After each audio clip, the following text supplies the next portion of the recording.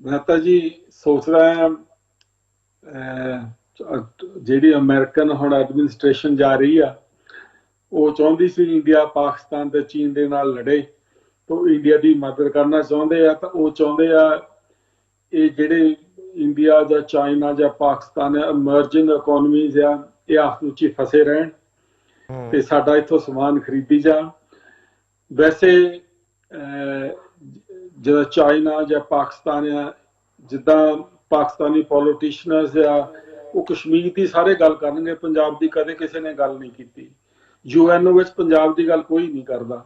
ਮੈਂ ਚਾਹੁੰਦਾ ਜੇ ਪੰਜਾਬ ਦੇ ਪਾਕਿਸਤਾਨ ਪੰਜਾਬ ਦੇ ਪੋਲੀਟੀਸ਼ੀਅਨ ਜਾਂ ਉਹਨਾਂ ਦੇ ਵਜ਼ੀਰ ਯੂਐਨਓ ਵਿੱਚ ਕਸ਼ਮੀਰ ਦੀ ਗੱਲ ਕਰਦੇ, ਉਹ ਪੰਜਾਬ ਸਿੱਖਾਂ ਦੀ ਗੱਲ ਵੀ ਕਰਨ, ਉਹ 7 ਸਿਸਟਰ ਸਟੇਟ ਦੀ ਵੀ ਕਰਨ, ਜਿਹੜੇ ਦੁਨੀਆ ਉਹਨਾਂ ਨੂੰ ਪਤਾ ਲੱਗੇ ਵੀ ਕੱਲੇ ਕਸ਼ਮੀਰ ਵਿੱਚ ਨਹੀਂ, ਪੰਜਾਬ 'ਚ ਵੀ ਆ ਹੋ ਰਿਹਾ, 7 ਸਿਸਟਰ ਸਟੇਟਸ ਵਿੱਚ ਵੀ ਆ ਹੋ ਰਿਹਾ। ਪਿਛਲੇ ਦਿਨ ਅਸੀਂ ਜਨੀਵਾ ਗਏ ਸੀ, ਉੱਥੇ ਪ੍ਰੋਗਰਾਮ ਕੀਤਾ ਸੀ, ਉੱਥੇ 7 ਸਿਸਟਰ ਸਟੇਟਸ ਦੇ ਕੋਲ ਰਿਪਰੈਜ਼ੈਂਟੇਟਿਵ ਆਏ ਸੀਗੇ, ਤਾਂ ਉਹਨਾਂ ਦੀ ਵੀ ਇੰਨੀ ਬੁਰੀ ਹਾਲਾਤ ਆ, ਤੇ ਸਭ ਤੋਂ ਉਹਨਾਂ ਦੀਆਂ ਜਿਹੜੀ ਫੋਟੋਗ੍ਰਾਫਸ ਵਗੈਰਾ ਦੇਖਣੀ ਹੁੰਦੀਆਂ ਸੀ। ਸੋ ਮੈਂ ਤਾਂ ਇਹੀ ਕਹਾਂਗਾ minorities have to stick together. ਤਾਂ ਜਿਹੜੇ ਗੁਆਂਢੀ ਮੁਲਕ ਆ, ਜਦੋਂ ਗੱਲ ਕਰਦੇ ਇੰਡੀਆ ਕਹਿੰਦਾ ਸਾਡੇ ਇੰਟਰਨਲ ਮਸਲਾ ਇਹਦੇ ਵਿੱਚ ਬਾਕੀ ਮੁਲਕ ਲੱਤ ਅਡਾ ਰਹੇ, ਪਰ ਮੈਂ ਚਾਹੁੰਦਾ ਉਹ ਯੂਐਨਓ ਵਿੱਚ ਗੱਲ ਕਰਨ, ਹੋਰ ਕੋਈ ਇਹਨਾਂ ਨੂੰ ਕੰਮ ਕਰਨ ਦੀ ਲੋੜ ਨਹੀਂ ਕਿ ਦੁਨੀਆ ਦੇ ਪਲੇਟਫਾਰਮ ਤੇ ਸਾਡੀਆਂ ਮੁਸ਼ਕਲਾਂ ਦਾ, ਸਾਡੀਆਂ ਮੁਸੀਬਤਾਂ ਦਾ, ਸਾਨੂੰ ਜਿਹੜੇ issues we are going through ਉਹ ਹਾਈਲਾਈਟ ਹੋ ਸਕਣ। ਸੋ ਖਾਸ ਕਰਕੇ ਪਾਕਿਸਤਾਨ ਦੇ ਜਿਹੜੇ ਵਜ਼ੀਰ ਆ, ਪਾਕਿਸਤਾਨ ਦੀਆਂ ਸਰਕਾਰਾਂ ਆ, ਇਹ ਜਦੋਂ ਵੀ ਗੱਲ ਕਰਦੇ ਕਸ਼ਮੀਰ ਦੀ ਕਰਦੇ, ਇਹਨਾਂ ਨੂੰ ਪਤਾ ਨਹੀਂ ਪੰਜਾਬ ਦੀ ਗੱਲ ਕਰਨ ਲੱਗਿਆ ਇਹਨਾਂ ਨੂੰ ਵੀ ਕਿਉਂ ਚੱਕਾਇਆ ਜਾਂ ਸੰਗਿਆ। ਸੋ ਮੈਂ ਤਾਂ ਇਹਨਾਂ ਨੂੰ ਵੀ ਤੁਹਾਡੇ ਚੈਨਲ ਦੇ ਜ਼ਰੀਏ ਰਿਕੁਐਸਟ ਕਰਦਾ ਕਿ ਸਾਡੇ ਸਿੱਖਾਂ ਦੀ ਵੀ ਗੱਲ ਕਰਨ, 7 ਸਿਸਟਰ ਸਟੇਟ ਦੀ ਵੀ ਗੱਲ ਕਰਨ। ਜਿੰਨਾ ਚਿਰ ਇਹ ਸਾਰੇ ਇਕੱਠੇ ਨਾ ਹੋਏ, ਕਸ਼ਮੀਰ ਵੀ ਆਜ਼ਾਦ ਨਹੀਂ ਹੋਣਾ।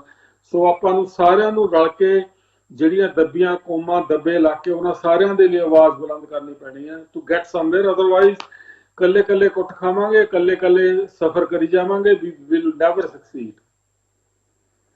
ਹਾਂ ਬਿਲਕੁਲ ਸਰਦਾਰ ਜੀ, ਇੱਕ ਗੱਲ ਤੁਸੀਂ ਅੱਜ ਨਾ ਮੇਰੇ ਨਾਲ ਵਾਅਦਾ ਕਰੋ, ਸਾਡੇ ਜਿਹੜੇ ਅਰਸਲਾਨ ਭੱਟੀ ਸਾਹਿਬ ਨੇ, ਇਹਨਾਂ ਦੀ ਕਾਫੀ ਜ਼ਮੀਨ ਹੈ ਜੀ ਉੱਥੇ, ਹੈ ਜੀ ਹਰਿਆਣੇ, ਔਰ ਉਹਦੇ ਤੇ ਕਬਜ਼ੇ ਵੀ ਹੋ ਗਏ ਹੈ, ਬਟਾਲੇ ਜੀ, ਔਰ ਬਟਾਲੇ ਉਹਦੇ ਤੇ ਕਬਜ਼ੇ ਵੀ ਹੋਏ ਹੋਏ ਨੇ। ਤੇ ਜੇ ਅੱਲਾਹ ਤਾਲਾ ਤੁਹਾਨੂੰ ਮੌਕਾ ਦੇਵੇ ਖਾਲਿਸਤਾਨ ਦਾ, ਤੇ ਸਾਡੇ ਭਰਾ ਦੀ ਜ਼ਮੀਨ ਲੈ ਕੇ ਦੇਣੀ ਜੇ ਵਾਪਸ ਜੀ। ਇਹ ਤੁਸੀਂ ਅੱਜ ਸਾਡੇ ਨਾਲ ਕਮੈਂਟ ਕਰਕੇ ਜਾਓ ਜੀ। ਭੱਟੀ ਸਾਹਿਬ ਸਾਡੇ 30-35 ਸਾਲ ਪੁਰਾਣੇ ਦੋਸਤ ਆ। ਜਦੋਂ ਇੱਥੇ ਅਖਬਾਰ ਵਿੱਚ ਵੀ ਕੰਮ ਕਰਦੇ ਸੀ, ਤੇ ਅਖਬਾਰ ਵਿੱਚ ਵੀ ਜਾਣ ਦਾ ਮੌਕਾ ਮਿਲਦਾ ਰਿਹਾ। ਜਦੋਂ ਸਾਡੇ ਨਾਲ ਹੁੰਦੇ ਸੀ, ਲੋਕ ਤਾਂ ਇਹਨੂੰ ਕਹਿੰਦੇ ਸੀ ਸਿੱਖੇ ਜਾ ਰਹੇ, ਇਹਦੀਆਂ ਮੁੱਛਾਂ, ਇਹਦੀ ਸ਼ਕਲ ਵਾਕਿਆ ਹੀ ਸਾਡੇ ਨਾਲ ਬੜੀ ਰਲਦੀ ਮਿਲਦੀ ਆ। ਤੇ ਸਾਡੇ ਦੋਸਤ ਆ, ਜੇ ਇਹਨਾਂ ਦਾ ਖਿਆਲ ਨਹੀਂ ਰੱਖਣਾ ਤਾਂ ਹੋਰ ਕਿਹਦਾ ਰੱਖਣਾ ਜੀ। ਜੀ ਜ਼ਿੰਦਾਬਾਦ ਜੀ, ਜ਼ਿੰਦਾਬਾਦ ਜੀ, ਬਹੁਤ ਸ਼ੁਕਰੀਆ ਜੀ, ਬਹੁਤ ਸ਼ੁਕਰੀਆ ਸਰਦਾਰ ਜੋਗਾ ਸਿੰਘ ਸਾਹਿਬ, ਤੁਸੀਂ ਸਾਨੂੰ ਪ੍ਰੋਗਰਾਮ ਦੇ ਵਿੱਚ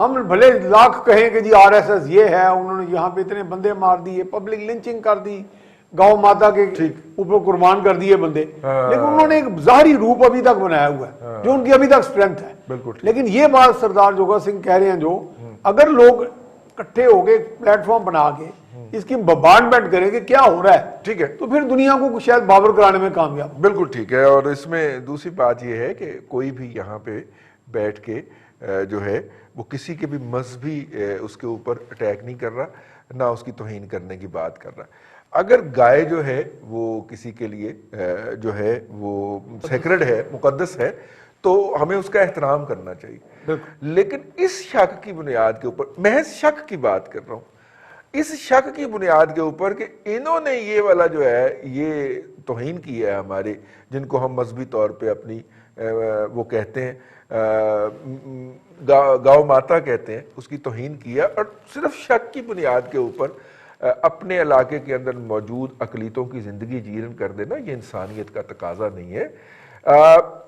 ہر ایک کے مذہبی ریچولز کا, رسومات کا احترام ہونا چاہیے, یہ اپنی جگہ پہ ایک مہا انسانیت کا اصول ہے. میاں سیف الرحمان صاحب, ارسلان بھٹی صاحب, ممتاز بھٹی صاحب اور سردار جوگا سنگھ جی, بڑی مہربانی, بہت شکریہ آج تسی ساڑھے نال آئے. آج کے لیے اتنا ہی, کل پھر آپ سے ملاقات ہوگی. اپنا خیال رکھیے گا. اللہ حافظ.